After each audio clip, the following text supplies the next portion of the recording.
the heart of Nigeria's ongoing legal drama, a headline has recently caught the attention of millions, and it's about Justice James Omotosho's controversial judgment against Mazi Nnamdi Kanu. What's going on with that? Well, let's dive straight into the situation and unpack everything, starting with the latest developments. Nnamdi Kanu, the leader of the Indigenous People of Biafra, IPOB, has been the focal point of a bitter legal battle for years. His calls for secession, or the creation of the state of Biafra, have brought him both support and controversy, and his detention and trials have sparked intense debate within Nigeria and internationally. The most recent chapter in this saga involves a judgment handed down by Justice James Kolawole Omotosho of the Federal High Court in Abuja, which has ignited a storm of confusion, criticism, and even anger. In the ruling, which came on the 20th of November 2025, Justice Omotosho sentenced Nnamdi Kanu to life imprisonment, convicting him of terrorism-related charges. These charges, according to the prosecution, were based on Kanu's alleged involvement in inciting violence, organizing attacks on government institutions, and giving instructions for bombings and other forms of violence across Nigeria. The court cited Kanu's speeches, broadcasted both within and outside of Nigeria, as the grounds for the conviction. Kanu's call for a sit-at-home protest in the southeastern region of Nigeria was also included in the charges, with the court declaring that it led to a breakdown of law and order. But here's where things start to get shaky. Many legal experts and political analysts are questioning the validity of this conviction. You see, the Terrorism Prevention Act, under which Kanu was convicted, had been amended multiple times over the years. However, critics argue that Justice Omotosho's ruling relied on a version of the law that had already been repealed. Yes, you heard that right. A law that no longer exists. How can a judge convict someone based on a law that is essentially dead in legal terms? This is one of the main points raised by Kanu's defense team, who have already vowed to appeal the judgment. Now, this is where things get a bit more technical.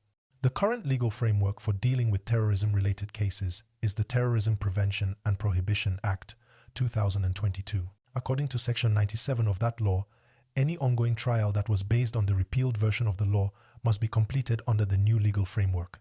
The fact that Kanu's conviction was based on the outdated statute means, legally speaking, the judgment might not stand. The defense has made it clear the judgment is incurably defective and should be overturned by higher courts. If you've been following this case from the beginning, you'll know that legal technicalities like this can be make or break moments in high-profile trials like this one. But the legal arguments don't end there. There are claims that Justice Omotosho failed to properly consider the repeal of the law during the trial. Legal experts are calling it a case of judicial misstep. To put it simply, a law that no longer exists shouldn't be used to convict anyone. Some people are even calling it judicial rascality, a term used to describe what many see as careless or deliberate mistakes made in the court system, especially in politically sensitive cases. This has opened up a much broader conversation about the integrity of the Nigerian judicial system. Let's not forget the reactions of those closest to Nnamdi Kanu. His family, as well as supporters of IPOB, have been vocal in rejecting the verdict. They've called the judgment unfair and legally flawed, even labeling it a judicial ambush. According to Kanu's family, the entire process, from the arrest to the trial, has been marked by contradictions. No substantial evidence was presented that could directly link Kanu to acts of terrorism. There were no weapons, no bomb-making materials found in his possession, and no real proof that he orchestrated any of the alleged attacks. In their eyes, this conviction is nothing short of a political move designed to silence Kanu's calls for a Biafran state. Kanu's wife, who has been a staunch advocate for his release, didn't hold back in her criticism of the judgment. In fact, she described the ruling as scripted, arguing that the judge's delivery of the verdict was unprofessional, with the judge even stumbling over legal terms and failing to explain the reasoning behind the decision. To her, this made it clear that the judgment wasn't about true justice, but rather an act of following a pre-written political agenda. Supporters of IPOB have also come out strongly against the verdict. They argue that the demand for a referendum, the pursuit of self-determination, and the right to peaceful protest should not be classified as terrorism. In their eyes, Nnamdi Kanu's actions were not meant to incite violence or cause harm to innocent civilians. Rather, they were calls for dialogue and a peaceful separation from Nigeria. Yet, the government has been adamant that IPOB's activities threaten the unity and sovereignty of the nation. But does calling for a referendum equate to terrorism? That's the heart of the dispute. While all this is happening, the political atmosphere in Nigeria is charged. The southeastern region, where Kanu and his supporters come from, has long felt marginalized by the central government in Abuja. The ongoing unrest, protests, and sit-at-home orders issued by IPOB are a reflection of the deep dissatisfaction within the region.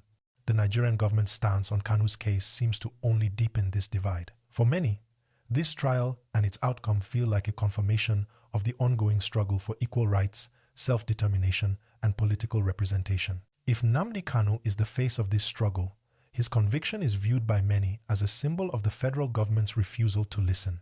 Now, here's the big question. Where does this leave us? What's next? Well, for one, Nnamdi Kanu's legal team has already stated that they will appeal the decision. Given the flaws in the legal reasoning and the use of a repealed law, it seems likely that this case will go all the way to Nigeria's highest court, the Supreme Court. Whether or not the appeal is successful will depend on the judge's willingness to consider these legal loopholes and constitutional issues. But even beyond the legal arguments, there's a growing sentiment that Kanu's conviction is part of a larger political game, one that seeks to suppress any form of dissent, especially from marginalized regions. The bigger question for Nigerians now is whether this case will mark a turning point in the way the country's judiciary operates. If courts can convict someone using outdated laws, what does that mean for the integrity of the legal system? What if the next high-profile case involves someone with a less public platform than Nnamdi Kanu? Could the same legal loopholes be used to convict others with less means to fight back? These are questions that many are now asking, as the Kanu case highlights significant flaws in the legal system. What Nigerians really need is a judicial system that operates transparently, one that applies the law fairly, regardless of political pressure or public opinion. It's clear that this case has exposed the need for legal reform, transparency, and accountability in how the courts function. So, the question still remains, will this judgment stand? Can higher courts overturn it? Or will Kanu's conviction become a permanent scar on the Nigerian legal system? No matter what happens, this case will undoubtedly be one of the most talked about legal battles in Nigerian history. And that's the update for now. If you're enjoying this breakdown, please make sure to hit the like button, subscribe, and drop your thoughts in the comments below. We'd love to hear what you think about the case. Do you believe Kanu's conviction was fair, or do you think there's more to the story? Would love to hear your opinions. If you want more updates on this, stay tuned, because we'll be following this case every step of the way. Thanks for watching. Let's keep the conversation going.